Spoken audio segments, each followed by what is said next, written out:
जोबट विधानसभा seat पर भाजपा प्रत्याशी सुलोचना रावत का नामांकन जमा करवाने पहुंचे भाजपा के राष्ट्रीय महामंत्री कैलाश विजयवर्गीय ने जोबट में जनसभा को संबोधित किया।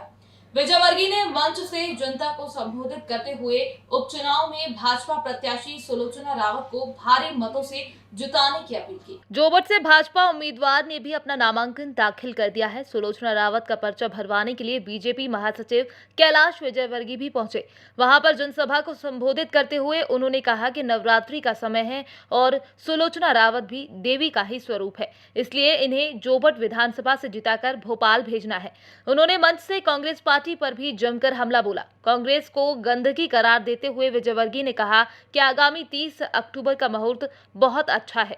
जोबट की जनता प्रधानमंत्री नरेंद्र मोदी की तरह स्वच्छता अभियान चलाकर जोबट और अलीराजपुर जिले के कांग्रेस रूपी गंदगी को साफ कर देगी। उन्होंने कांग्रेस पर आदिवासियों को गुमराह करने का भी आरोप लगाते हुए कहा कि कर्ज माफी का झूठ बोलकर कांग्रेस ने 2018 में सरकार बनाई थी, लेकिन अब जनता सच्चाई समझ चुकी है।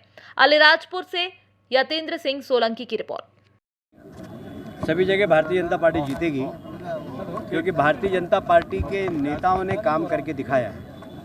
चाहे देश के प्रधानमंत्री हो मोदी जी, उन्होंने अपने कार्यकाल में बहुत ही साहसिक निर्णय लिए। जैसा कि हमारे सांसद गुमान सिंह जी ने बताया, धारा 370 हटाई।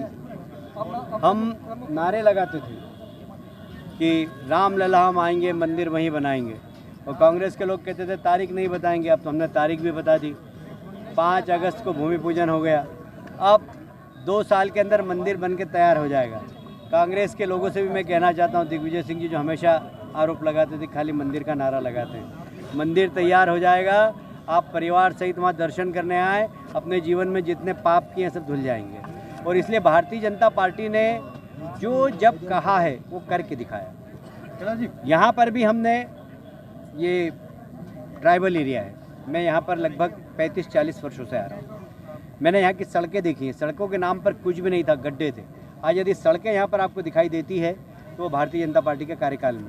पहले हमारा ट्राइबल एक खेती बड़ी मुश्किल से लेता था, आज तालाबों की श्रृंखला बनाई। मतलब मेरे द्वारा, जब मैं मंत्री था, मेरे द्वारा कम से कम 400 से ज़्यादा धार और अलीराजपुर और झाबुआ में तालाब छोटे छोटे बनाए गए थे, जिससे कि लोग 2 खेती कर सकें, 3 खेती कर सकें। मुझे कहते हुए बहुत गर्व है कि भारतीय जनता पार्टी की सरकार आने के बाद झाबुआ जिले में और अलीराजपुर जिले में पर कैपिटा इनकम बढ़ी है। और इसलिए भारतीय जनता पार्टी ने हमेशा विकास किया है। आज भी हम विकास करेंगे। दुर्भाग्य से अलीराजपुर जिले में हमारी कोई सीट नहीं थी, और इसलिए जनप्रतिनिधि नहीं होने के कारण जिला पिछड़ता है। मुझे लगता है कि यहाँ से जब सुलोचना बहन जी हमारी विधायक बनकर जाएगी तो जिले की विकास जो रुका हुआ है वो निश्चित रूप से बढ़ेगा। हमारा विश्वास है। मुझे याद दिलाना चाहता हूँ आपको, देश के प्रधानमंत्री ने कहा कि यदि देश को ताकतवर बनाना है तो हमारे यहाँ के दलितों को ताकतवर बनाना पड़ेगा। और इसीलिए आदिवासी भाइयों की जितनी भी योजनाएं बनी हैं, 90% भारतीय जनता पार्टी की सरकार में बनी है। आदिवासियों के नायकों को यदि नेता बनाया है, यदि जनता के बीच में उनकी पूजा करवाने का अगर किसी ने काम किया है तो वो भारतीय जनता पार्टी ने किया है। मैं महू से आता हूँ। महू में मैं विधायक था, वहाँ से, वहाँ टंटिया भील का कार्य क्षेत्र था। आदिवासियों के नेता थे, उन्होंने अंग्रेजों के छक्के छुड़ाए थे। आज भी ट्रेन वहाँ रुककर टंटिया भील को सलाम करती है।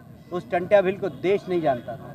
हम लोगों ने टंटिया भील को पाठ्यक्रम से जोड़ा, और सारे देश में टंटिया मामा कोई आदिवासियों का क्रांतिकारी नेता रहा है, उसको यदि मान सम्मान दिलवाया, उनको उनका अधिकार जो था उसको अगर देने का काम किया तो भारतीय जनता पार्टी ने किया।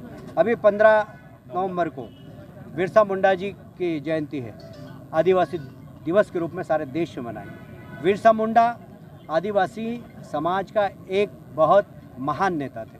उन्होंने सामाजिक समरसता के लिए और देश को स्वतंत्रता दिलाने के लिए बहुत ज़बरदस्त आंदोलन किया था। आदिवासी भाइयों को इकट्ठा कर देश के लिए अपने प्राणों की आहुति देने का काम किया था। ऐसे लोगों को जिनका इतिहास के पन्नों में नाम नहीं था, जो कि आदिवासी थे, उन सबको इतिहास के पन्नों में सम्मान दिलाने का काम भारतीय जनता पार्टी ने किया।